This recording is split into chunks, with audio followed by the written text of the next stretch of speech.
Pessoal, um outro problema que eu vejo que é comum quando as pessoas colocam uma injeção eletrônica programável num carro original e que esse carro tem alguns sensores e atuadores, é as pessoas deixarem realmente alguns sensores e atuadores desligados. Ah, porque não precisa usar tal atuador ou isso ou aquilo.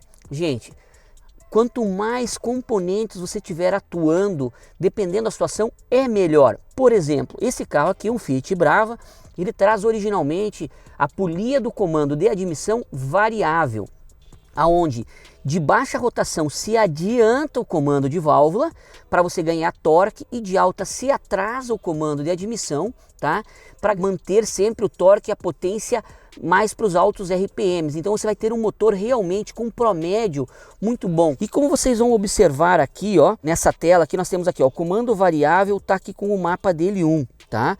Olha só, eu aqui, nesse caso, quando eu acelero ele, que ele sai o TPS de 0 e sobe a partir de 1000 RPMs aqui, ó, então ele vai ser interpolado, ele já começa a pulsar a minha válvula solenoide do meu comando variável e já começa a abrir. Então, dos 1050, 1100 RPMs até os 4000, no caso aqui, ó, 4.250, ele vai em 4.250, ele vai chegar a 0, até os 4.200 eu tenho a minha polia do comando ativada, adiantando o comando, tá? Depois disso ele volta para a posição original, aonde ele vai conseguir manter o torque de alta. Isso aqui foi acertado em dinamômetro, tá? E qual foi o ganho que a gente teve utilizando o comando variável? Nesse caso aqui, tivemos um ganho de 30% de torque dentro dessa faixa de RPM. E isso, para quem utiliza carro no dia a dia, na cidade, é muito importante para se manter a economia e o bom uso do carro. Esse tipo de situação que vocês estão vendo aqui na tela é muito importante para quê? Para que você consiga ter realmente o seu carro muito bem acertado.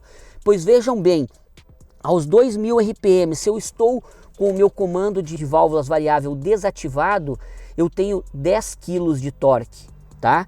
Atualizando, andando nessa faixa, eu estou com meus 10 kg de torque, perfeito? Se quando eu ativo, se eu estou com ele desativado, quando eu ativo ele, eu ganho 30%. Ele trabalha com sinal PWM, eu fiz, então ele começa aqui, ó.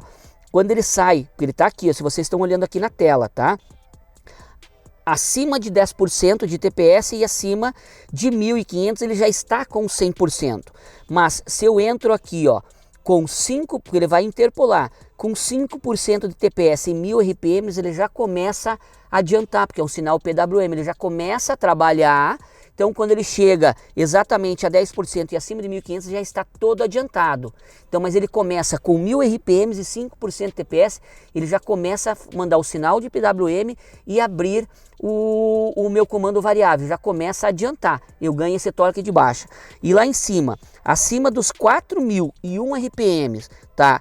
E saindo fora, tanto não importa se está com 5% TPS ou 100% TPS acelerado, ele começa a fechar, já começa a atrasar para manter a faixa de torque. Quando você desativa isso aqui, você coloca, sobrepõe os dois gráficos de dinamômetro, você vê o quanto você ganha de torque de baixa e que você consegue manter essa amplitude do torque até os RPMs mais altos. Ok, pessoal? Então realmente você consegue solucionar vários problemas, por exemplo, falta de torque em baixos RPMs, utilizando as funções que uma injeção eletrônica programável traz para você. É muito importante que você tenha esses controles, onde você tem um carro muito bem acertado, um carro utilizando toda a eletrônica embarcada que traz de fábrica para você atuar nesse carro, seja ele turbo ou aspirado, não importa.